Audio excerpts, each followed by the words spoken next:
La Cour suprême du Canada ouvre la voie à des chauffeurs d'Uber qui souhaitent être reconnus comme des employés à part entière de la multinationale. Le plus haut tribunal du pays confirme une décision de la Cour d'appel de l'Ontario qui avait ouvert la porte à une action collective. Pour en parler, Urbana Koiko, professeure au département de gestion des ressources humaines à HEC Montréal, spécialisée en droit du travail. Bonsoir, Madame Koiko.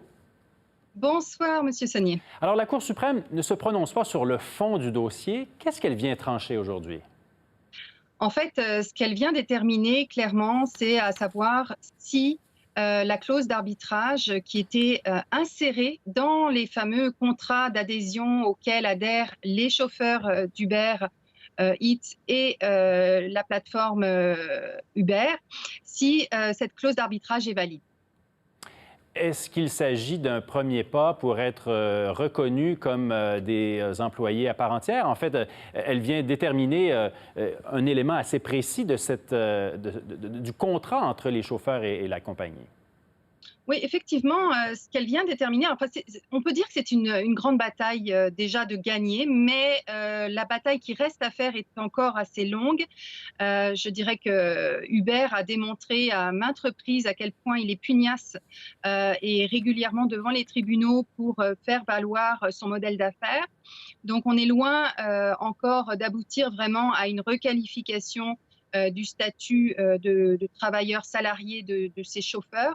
Ceci dit, c'est une excellente nouvelle puisque désormais, la clause en fait d'arbitrage obligeait ces fameux chauffeurs à finalement faire trancher tous les différends qui les opposaient en fait à Uber devant un arbitre qui se trouve donc à Amsterdam.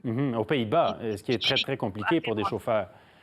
Alors... C'est très compliqué parce que ce sont des chauffeurs vulnérables qui gagnent entre 400 et 600 dollars par semaine.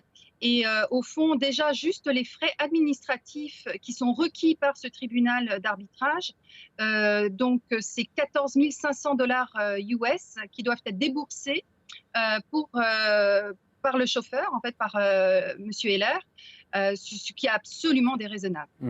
Est-ce que ça veut dire que les chauffeurs vont maintenant pouvoir intenter un recours collectif contre Uber?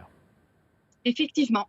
Effectivement, donc dans un premier temps, il va y avoir une autorisation et l'action collective a pour but justement de faire valoir le respect des normes du travail de l'Ontario qui sont prévues dans la loi sur les normes d'emploi ontarienne, l'équivalent au fond de notre loi sur les normes du travail pour le Québec. Pour chaque province, il y a des lois similaires qui visent justement à faire respecter des normes sociales telles que le salaire minimum, les congés de vacances, etc. C'est ça. Ils pourraient obtenir quand même des conditions beaucoup plus intéressantes s'ils étaient considérés comme des employés que des contractuels. Bien sûr, bien sûr. Bien sûr, et évidemment, c'est ça, la protection en matière d'accident de travail, c'est également les indemnités en cas de licenciement. Évidemment, à la suite de la Covid-19, c'est un débat quand même important parce que ces travailleurs-là ont vu une partie de leurs revenus diminuer. Parfois, certains ont contracté la Covid-19 sans pour avoir les protections sociales auxquelles un salarié aurait pu avoir accès. C'est un débat à savoir si ces chauffeurs sont des contractuels ou des employés qu'on retrouve à plusieurs endroits dans le monde. Est-ce qu'au Canada, ils ont de bonnes chances d'obtenir ce qu'ils demandent? Je pense, ça devrait je dirais que la Cour suprême, même si la nature en fait de la question qui est posée ici est légèrement différente, il reste que la majorité des juges se sont appuyés vraiment sur la question de l'iniquité de la clause. Donc, on mit déjà en exergue l'inégalité du pouvoir de négociation entre ces chauffeurs et la multinationale.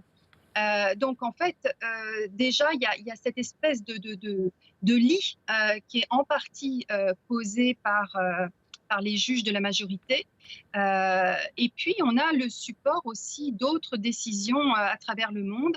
Notamment en France, très récemment, la Cour de cassation s'est prononcée pour la reconnaissance d'un statut de salarié pour ces chauffeurs, en considérant qu'on était loin, comme l'invoquait la plateforme Uber, d'une mise simplement en relation entre les chauffeurs et la plateforme.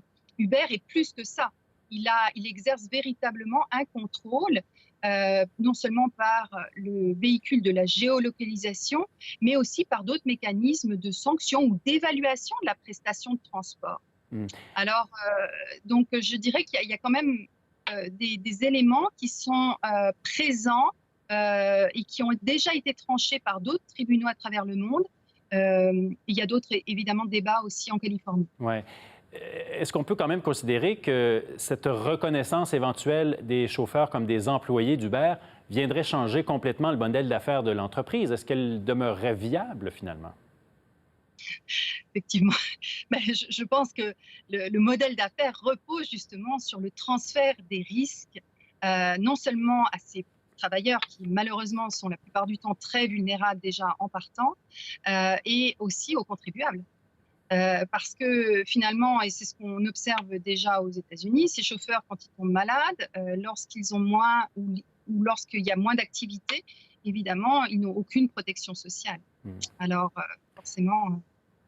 Voilà. Alors, on suivra évidemment la suite des procédures et de ce dossier face à Uber. Urvana Koiko, professeure à HEC Montréal, merci beaucoup.